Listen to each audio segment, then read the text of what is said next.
नमस्कार दोस्तों, स्वागत है आपका जीएस जोन में। दोस्तों, यूपीएससी 2024 का पेपर आज समाप्त हो चुका है। इसमें जीएस पेपर 1 फिर से कमीशन ने स्टैटिक पोर्शन की तरफ झुकाव ज्यादा रखा है और यहाँ पर हम लोगों को आगामी जितनी भी परीक्षाएं यूपीपीएससी अथवा बीपीएससी की होनी है उनमें यूपीएससी के जो स्टैटिक पोर्शन से सवाल हिस्ट्री, ज्योग्राफी और ये पॉलिटी वगैरह से पूछे जाते हैं वो आयोग डायरेक्ट सवाल पूछ देता है। तो इसके पॉइंट ऑफ व्यू से भी और यूपीएससी का अब की बार का जो पेपर रहा है, जो नेचर रहा है, थोड़ा सा उसका एक एट ए ग्लैंस हम लोग इसका एक रिव्यू करेंगे। तो चलिए शुरू करते हैं आज अपने इस फर्स्ट नंबर के क्वेश्चन से।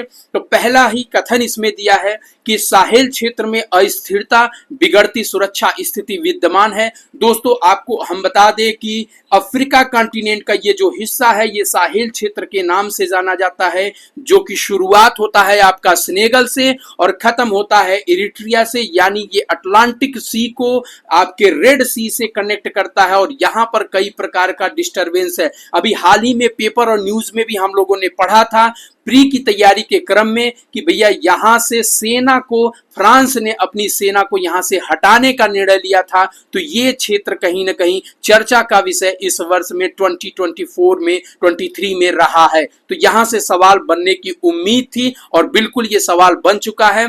और दूसरा, हाल ही में साहेल क्षेत्र के कई देशों में सैन्य तख्ता पलट हुआ है। बिल्कुल इसके अंदर चाड, सूडान, माली, बुर्किना फासो और एरिट्रिया जैसे देश आते हैं और वहां पर हम लोग चर्चा में लगातार देख रहे हैं कि सैन्य तख्ता पलट होता जा रहा है। इस तरह ये दोनों स्टेटमेंट यहां पर आपके सही होंगे और ये ऑप्शन ए जो है वो आपका सही हो जाएगा। दूसरा सवाल, भारत संयुक्त राज्य अमेरिका से सेब आयात नहीं करता है, ऐसा स्टेटमेंट दिया है। तो दोस्तों, ये स्टेटमेंट पढ़ के ही लग रहा है कि मामला कुछ इसमें गलत किया गया है और ये असर्शन दो कथन का है, असर्शन रीजनिंग का सवाल है। तो निश्चित तौर पर जैसे ही आप एक ऑप्शन गलत हो जाएगा तो आप सीधे तौर पर यहां पहुंचेंगे कि कथन एक गलत है लेकिन दो सही है। यहाँ दो पढ़ने की आवश्यकता ही नहीं है। भारत में विधि के अनुसार सक्षम अधिकारी अनुमोदन के बिना अनुवांशिक रूप से रूपांतरित खाद्य यानी फूड के आयात पर प्रतिषेध करता है। ये बिल्कुल स्टेटमेंट सही है। तो यहाँ पर आपका डी ऑप्शन इसका राइट हो जाएगा। तो ऐसे क्वेश्चन जो है हम लोगों के यहाँ भी आयोग पूछ देता है। लोकसभा के अध्यक्ष के बारे में पूछा है दोस्तों। यहाँ पूछ रहा है कि जब लोकसभा के अध्यक्ष को हटाने का कोई संकल्प जो है वो विचाराधीन है, वह पीठासीन नहीं होगा। ये बिल्कुल स्टेटमेंट सही है। अंडर आर्टिकल 96 के क्लास 1 में ये बात स्पष्ट तरीके से कही गई है कि वो पीठासीन अधिकारी नहीं होगा, उसे बोलने का अधिकार नहीं होगा। ये बात गलत है क्योंकि वो अभियुक्त के तौर पर है, एक तरह से मान लीजिए, तो उसको बोलने का राइट तो बिल्कुल होना चाहिए और ये राइट उसको मिला हुआ है। वह संकल्प पर प्रथमतः मत देने का हकदार नहीं होगा। ये बिल्कुल स्टेटमेंट आपका गलत है दोस्तों, क्योंकि वो फर्स्ट में जब वोटिंग होता है तब तो वो वोट दे सकता है, लेकिन जब उसका वोट जो है बराबर की स्थिति में आ जाएगा तो वोट देने का अधिकारी नहीं होगा। ये भी अंडर आर्टिकल 96 के क्लास 2 में ये बात स्पष्ट रूप से कही गई है। इसलिए इसका केवल स्टेटमेंट पहला जो है वो आपका सही होगा।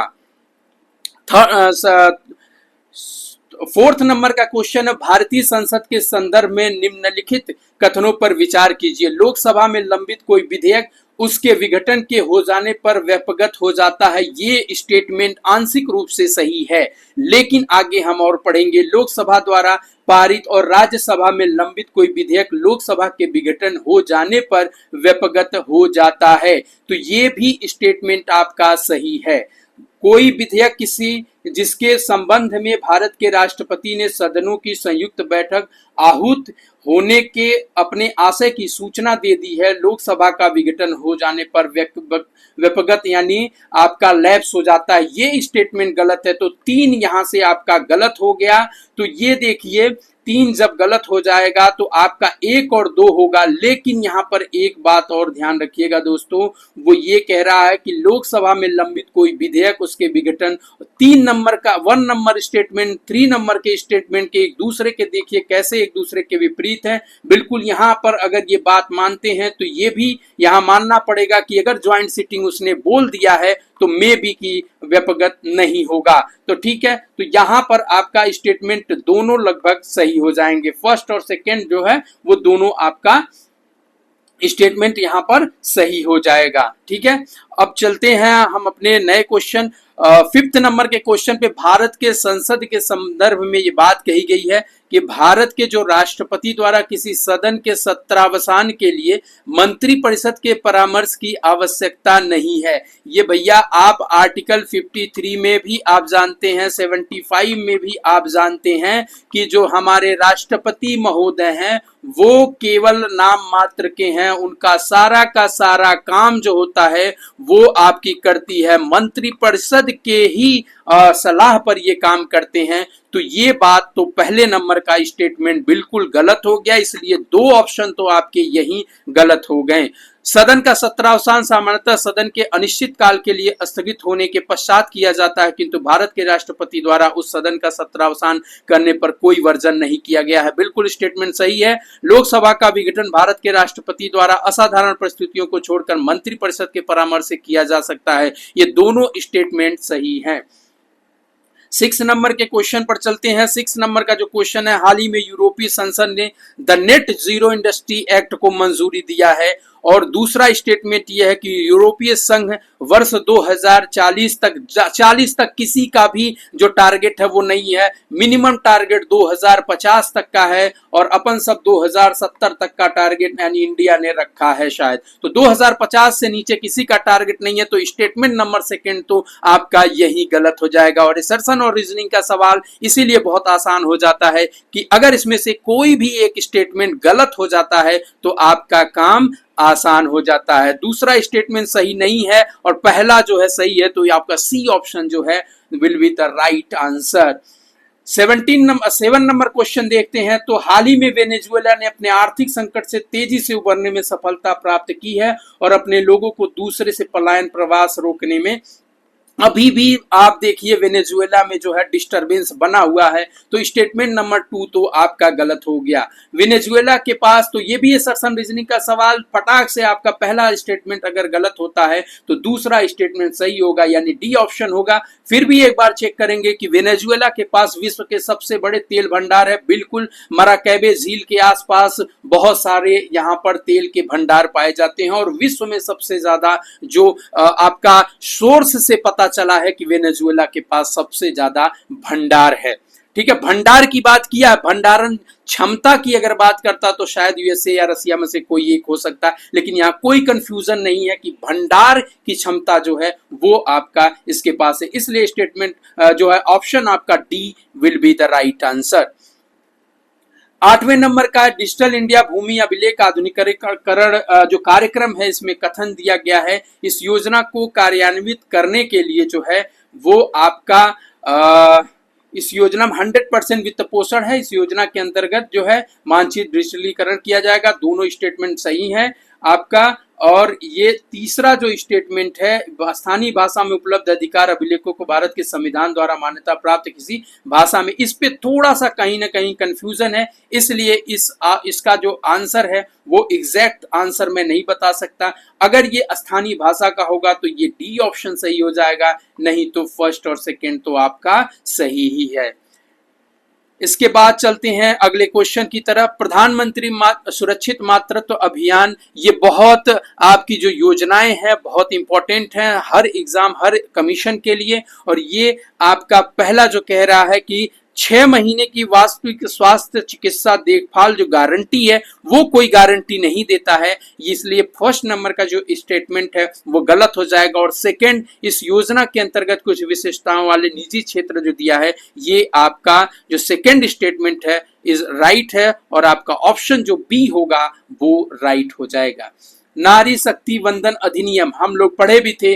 106वें संविधान संशोधन के अंतर्गत 128वां विधेयक लाया गया था और उसमें 18वीं लोकसभा से नहीं बल्कि 19वीं लोकसभा से इसकी शुरुआत होगी, इसको लागू किया जाएगा, जिसमें महिलाओं को जो है विधानसभा से लेकर लोकसभा में 33% आरक्षण दिया जाएगा। और ये विधेयक हम लोग अच्छे से पढ़े हुए थे। तो फर्स्ट नंबर स्टेटमेंट जो है क्योंकि 18वीं लोकसभा का चुनाव तो अभी हुआ है, इसमें कोई बात ऐसी नहीं थी। 19वीं से होगा तो फर्स्ट नंबर स्टेटमेंट गलत हो जाएगा, तो एलिमिनेशन प्रोसेस से 3 स्टेटमेंट गलत हुए, C will be the right answer.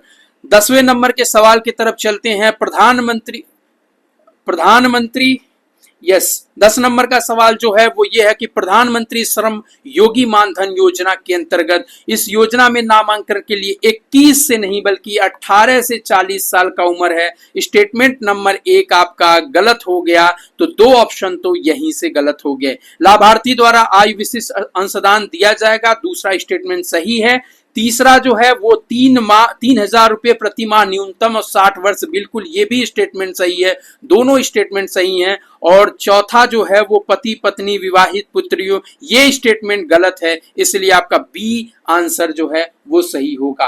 अभ्यास मित्र शक्ति 2023 हम लोग भी पढ़ते हैं, छोटे एग्जाम में भी इसको पढ़ा जाता है, जितने भी डिफेंस एक्सरसाइज होते हैं वो पढ़े जाते हैं। तो अभ्यास मित्र शक्ति जो है भारत और बांग्लादेश, बिल्कुल गलत स्टेटमेंट है पहला नंबर, क्योंकि अभ्यास मित्र शक्ति जो है वो आपका होता है श्रीलंका के साथ, हर साल किया जाता है। और ये बात औंध पुणे में हुआ है, ये हम लोग 2023 के पेपर की तैयारी के क्रम में खुद ही पढ़े थे। तो पहला नंबर का स्टेटमेंट जैसे ही गलत हुआ, एलिमिनेशन प्रोसेस का इस्तेमाल करते हुए 3 स्टेटमेंट आपके गलत हो जाएंगे और सीधे आप डी ऑप्शन पे पहुंचेंगे। D will be your right answer.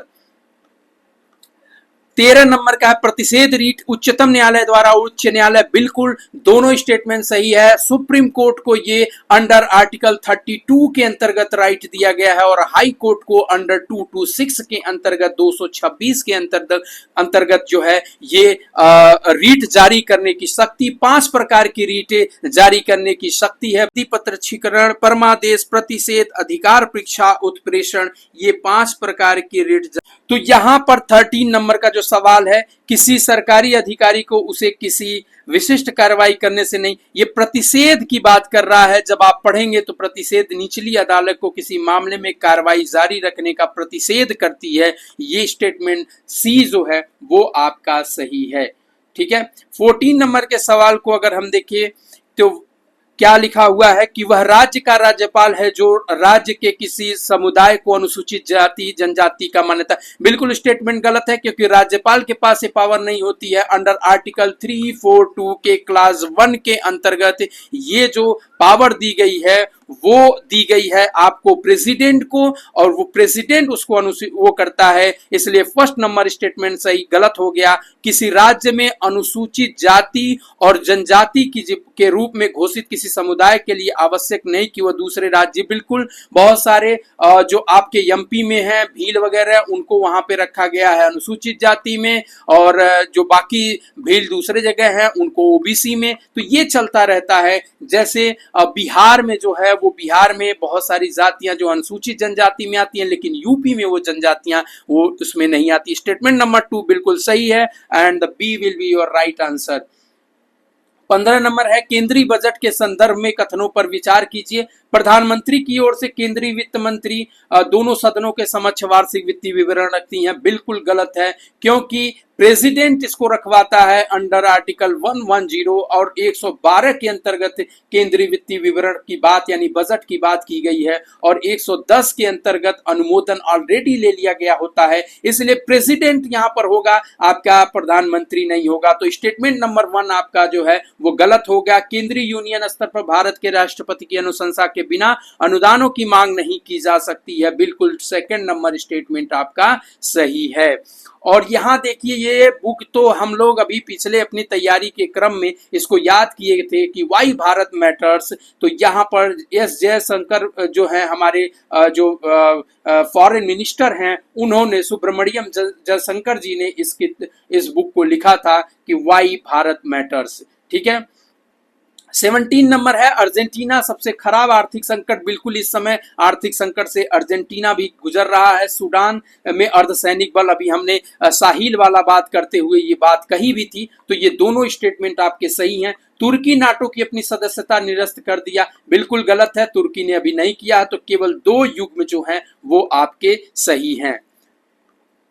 तो यहां पर देखिए कि सवाल जो है वो आपके स्टेटमेंट बेस और एकदम शानदार तरीके से पूछे गए। सुमेड पाइपलाइन जो है, सुमेड पाइपलाइन यूरोप को जाने वाली फारस की खाड़ी के तेल, प्राकृतिक गैस और नौभार के लिए रणनीतिक मार्ग, बिल्कुल स्ट्रेटेजिक मार्ग अभी ये बनाया जा रहा है। ये वाला जो आपका ये जो आपका फारस वाली खाड़ी का ये जो हिस्सा है, यहाँ से गैस पाइपलाइन जैसे आपकी स्वेज नहर बनाई गई है, ठीक उसी के पैरेलल में ये बनाया जा रहा है। ये चर्चा का विषय पेपरों में आजकल निकला हुआ था। तो ये जो स्टेटमेंट आपका सही है। सुमेड पाइपलाइन लाल सागर को भूमध्य सागर से जो है वो जोड़ता है। तो ये स्टेटमेंट आपका बिल्कुल सही है और दोनों ही स्टेटमेंट सही हैं। तो ए ऑप्शन आपका राइट हो जाएगा।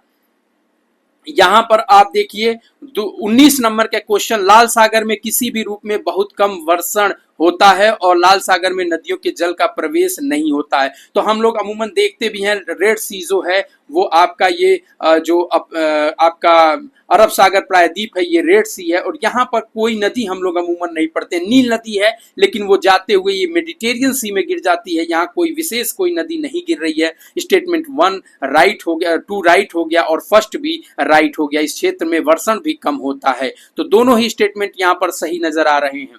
ठीक है, उसके बाद आप देखिए 20 नंबर का जो पर्यावरण संरक्षण के अनुसार सल्फर डाइऑक्साइड उत्सर्जनों का जो सबसे बड़ा स्रोत है, ये आपकी अमेरिका की एक एजेंसी थी, यूएस इन्वायरमेंटल प्रोटेक्शन एजेंसी। उसने एक रिपोर्ट जारी किया था, भारत को भी उसमें जीवाश्म ईंधन को उपयोग करने वाले सबसे अधिक देशों में शुमार किया था। तो वहां पर ये जीवाश्म ईंधन से होता है। तो 20 का जो है वो डी आंसर आपका राइट हो जाएगा।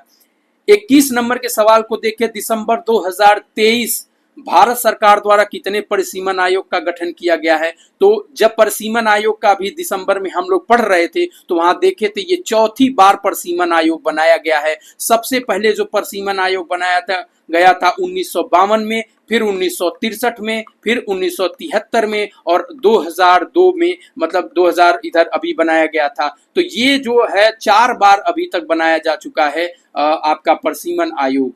ये अभी जब हम लोग पढ़ रहे थे दिसंबर में तो उसमें ये पूछा गया था। संविधान संशोधन अधिनियम 92 के द्वारा किस भाषा को 8वीं अनुसूची में, तो आप जानते हैं जब हमारा संविधान लागू हुआ तो केवल 14 भाषाओं को 8वीं अनुसूची में जारी किया गया था। इसके बाद सिंधी जो है वो 21वें संविधान संशोधन के अंतर्गत इसे जोड़ा गया था। 71वें संविधान संशोधन के अंतर्गत आपकी कोंकणी, मणिपुरी और नेपाली ये 3 भाषाएं जोड़ी गई थी 71वें में। मैथिली जो है ये 4 भाषाएं आपको याद होगा 92वां संविधान संशोधन जब जोड़ा गया था उसमें बी, डी, एम और एस यानी बोडो, ठीक है, डोंगरी, मैथिली और संथाली, ये 4 भाषाएं आपकी जोड़ी गई थी, 2003 में जोड़ी गई थी। तो ये आपका स्टेटमेंट जो है ये चौथा जो है वो गलत हो जाएगा।